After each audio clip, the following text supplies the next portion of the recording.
తూర్పు గోదావరి జిల్లా రాజనగరం నియోజకవర్గం కోరుకొండలో తీవ్ర ఉద్రిక్తత చోటు చేసుకుంది.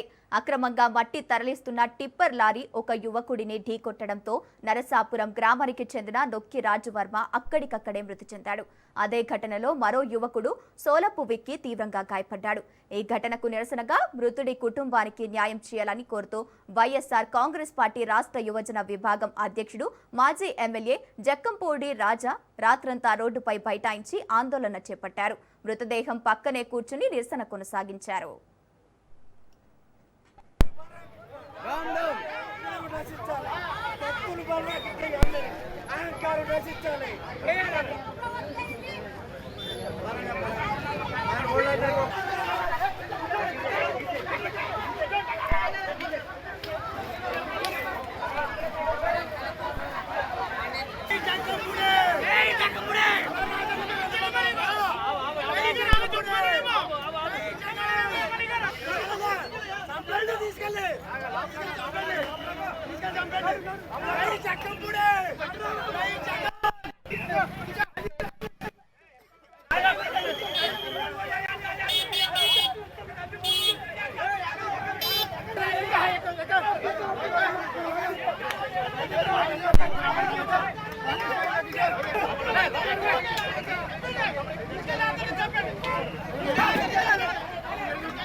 రాజనగరం నియోజకవర్గంలో కూటమి ప్రభుత్వం ఏర్పడిన తర్వాత పెద్ద ఎత్తున మట్టి ఇసుక మాఫియా నడుస్తూ ఉంది. ప్రత్యేకించి కోరుకొండ మండలంలో 22 గ్రామాలు ఉంటే అందులో ఈవేళ 14 చెరువుల్లో మట్టిని ఓబులాపురం మైనింగ్ని తలపించేటటువంటి రీతిలో ఏ చెరువుకైనా వెళ్ళి మీరు చూడండి.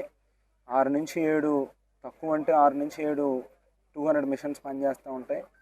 వందల కొద్ది లారీలు తూర్పుగోదావరి జిల్లాలో ఉన్నటువంటి టిప్పర్ లారీలు అన్నీ ఈ మండలంలోనే ఉన్నాయా అన్నట్టుగా కనిపించేటటువంటి ఇరుకు సందుల్లో చిన్న చిన్న రోడ్లలో ఒక కారు వెళ్తే ఇంకో కారు వెళ్ళడమే కష్టమయ్యేటటువంటి ఈ రోడ్లలో విచ్చలవిడిగా వందల కొద్ది లారీలు మట్టి మాఫియా జరుగుతూ ఉంది.